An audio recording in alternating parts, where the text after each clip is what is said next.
अस्सलाम वालेकुम। तो आज हम बताएंगे आपको कि मार्केट आने वाले कौन से ऐसे पैटर्न्स दे सकती है। गोल्ड जो है कोई नया पैटर्न देगा, ऑयल कोई पुराना पैटर्न पे चलेगा, नए पैटर्न पे चलेगा, या US30 एक अलग ही मूव देगा। अलग मूव किस तरह से कि लोगों को ट्रैप करेगा। अब हम सबसे पहले तो बात करेंगे गोल्ड से स्टार्ट करते हैं। हम सबसे पहले गोल्ड से स्टार्ट करेंगे तो आ जाते हैं हम मंथली के चार्ट में। मंथली के चार्ट में तो कोई ऐसा सिनेरियो नहीं है कि गोल्ड को हम बाइंग में देखें, क्योंकि मंथली बहुत स्ट्रॉन्ग सेलिंग दिखा रही है। फिर हम आ जाते हैं वीकली में। अच्छा, वीकली में प्राइस ने यहाँ पे एक फॉर्मेशन ऐसी दी है, कैंडल ऐसी बनाई है जो कि आपको दिखा सकती है बाइंग का मूव दे सकती है। अच्छा, बाइंग वैसे भी होनी है थोड़ी बहुत। क्यों बाइंग होनी है उसकी वजह बता रहा हूं मैं आपको। बाइंग इसलिए होनी है प्राइस की कि प्राइस ऑलरेडी काफ़ी ज़्यादा फॉल हो चुका है, तो उसकी एक पुल बैक तो होनी है। चलें अब आ जाते हैं, ज़्यादा टाइम वेस्ट नहीं करते हैं, मार्केट के टेक्निकल एनालिसिस की तरफ आ जाते हैं। Here you are. तो ये देखें, मंथली में आपके सामने ये चार्ट है। उसके बाद वीकली में आते हैं हम। तो वीकली में हमारे पास ये जो डबल लाइंस जिन एरियाज पे लगे हैं, हमारे पास क्लस्टर एरियाज हैं। इन एरियाज, ये वो एरियाज हैं जहाँ पे थोड़ा रेंजिंग होती है प्राइस, और प्राइस इस एरिया से रिवर्स होने के चांसेस होते हैं, जिसकी वजह से मैंने इस पर डबल लाइंस लगाई हुई हैं। ये एक दफ़ा ब्रेक हो चुकी हैं, लेकिन ये प्रीवियस सपोर्ट्स हैं जिन पे मैंने डबल लाइंस लगाई हुई हैं। अच्छा, तो यहाँ पे वीकली में प्राइस हमें इंडिकेट कर रहा है कि गोल्ड थोड़ी और बाइंग में जा सकता है। 1751 टू 1785 तक गोल्ड जा सकता है। क्यों? क्योंकि गोल्ड का 1785 पे गोल्ड का दूसरा पुल बैक का एरिया है। तो दूसरे पुल बैक का एरिया है, तो दूसरे पुल बैक के एरिया तक भी गोल्ड जा सकता है, जो चांसेस वीकली दिखा रहा है। यही हम आ जाते हैं डेली में।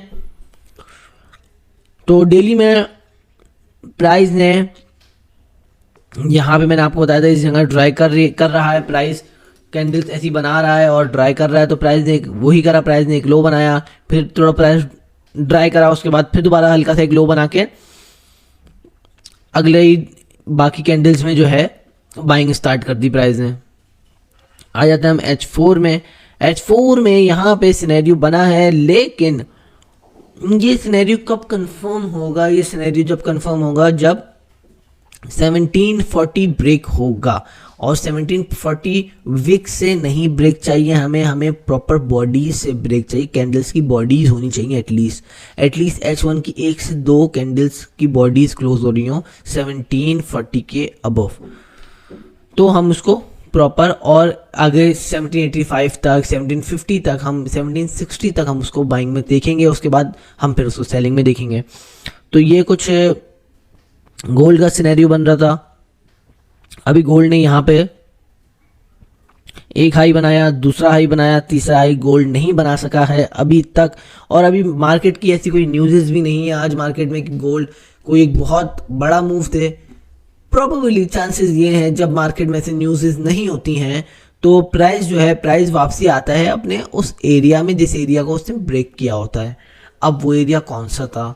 वो एरिया आप लोगों के सामने एक दो दिन में 1711 से प्राइस उठ के 1700 तकरीबन 38-40 तक जा चुका है।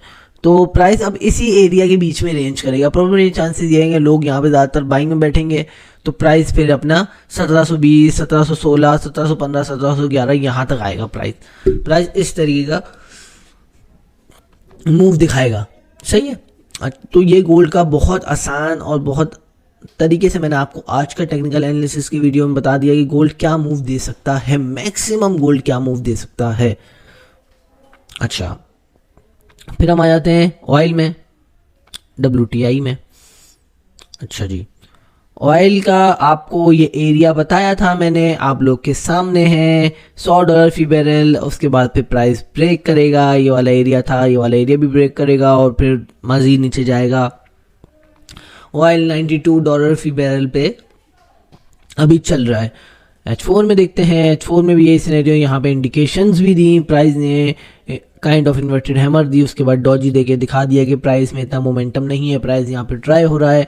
उसके बाद फिर यहाँ पे रेजिस्टेंस पे हैमर क्रिएट करके फिर दोबारा प्राइस दिखाने लग गया था, इस सेलिंग की इंडिकेशंस देने लग गया प्राइस। अभी प्राइस $88 फी बैरल तक जाने के चांसेस दिख रहे हैं और 85 तक भी जा सकता है प्राइस। तो ये ऑयल जो है ऑयल कंटिन्यू बेयरिश है, ऑयल में बुलिश मूव नहीं आया है। बाकी फिर हम आ जाते हैं US30 में। अच्छा, US30 में यहाँ पे ब्रेकआउट ट्रेड थी, तो ब्रेकआउट पे उसके बाद यहाँ पे प्राइस पे लोगों ने बाय लिया और बाय पे का अच्छा प्रॉफिट गेन किया था। यहाँ पे तकरीबन कोई अच्छा खासा 233 पिप का यहाँ पे सीधा प्रॉफिट था। और उसके बाद जब प्राइस ने दोबारा ये एरिया ब्रेक करा, तो दोबारा ये एरिया ब्रेक करने के बाद फिर प्राइस ने, मैंने आपको बताया था ये एक रेंजिंग एरिया है, ये जब जिस साइड ब्रेक होगा उस साइड आपने ट्रेड लेनी है। फिर दोबारा ब्रेक हुआ, दोबारा इसने तकरीबन 260 पिप की आपको ट्रेड दी। तो US30 इस तरीके से ही करता है। US30 में आपने कम से कम रिस्क लेना है और जैसे ही ट्रेड आपकी 50, 60, 70 पे पॉजिटिव है US30 में निकल जाना है। मैं आपको फिर बता रहा हूँ US30 मौका नहीं देता। US30 में आप लॉन्ग होल्डिंग नहीं कर सकते, नुकसान देके जाएगा। और यही सिनेरियो नैस्डैक का भी है। नैस्डैक में भी आप देखें, ये आपके सामने ये एक एरिया था, ये एरिया ब्रेक होके फिर बाइंग में गया, उसके बाद फिर बड़ी सी गैप कैंडल ने इस एरिया को ब्रेक करके सेलिंग में दे दिया। फिर हम आ जाते हैं BTC में, बिटकॉइन में। अच्छा, बिटकॉइन का क्या सिनेरियो हो रहा है? बिटकॉइन तकरीबन कुछ 24-25 हज़ार तक बिटकॉइन गया था, उसके बाद बिटकॉइन दोबारा फॉल हो गया और अभी बिटकॉइन जो है 21,790 पे है बिटकॉइन।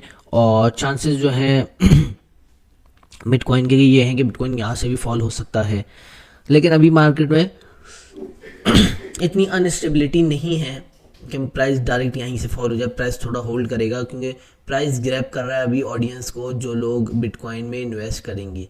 तो ऑडियंस को अभी गैदर कर रहा है ताकि ज़्यादा ऑडियंस इन्वेस्ट करे, और जैसे ही ऑडियंस इन्वेस्ट करेगी तो फिर आपको तो पता है बिटकॉइन फॉल होना ही। जितने भी क्रिप्टो बिटकॉइंस हैं और जितने भी लोग क्रिप्टो बिटकॉइंस का काम कर रहे हैं, उन लोगों को मैं एक चीज़ बता दूं कि इस चीज़ का ऑलमोस्ट वक्त गया, सही है। तो इस चीज़ में लोगों को एंटर करना या लाना या सोचना फजूल है, सिर्फ और सिर्फ फजूल है। इसमें ना आए, इसमें सिर्फ नुकसान करेंगे। आ जाते हैं USD कैट में। USD कैट ने क्या सिनेरियो बनाया अपना?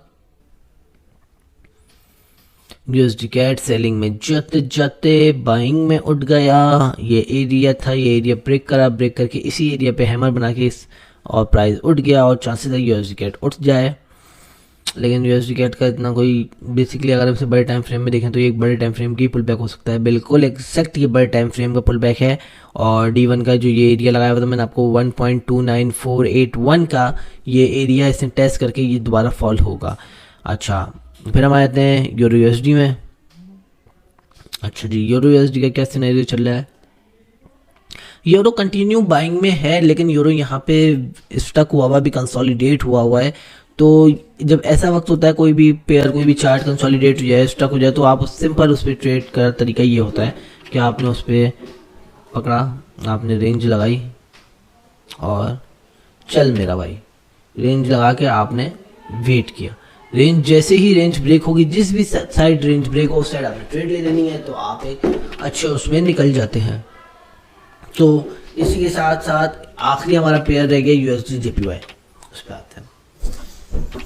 हाँ भाइयों, USD JPY में बोला था ना, हमारे 2-3 भाई हैं।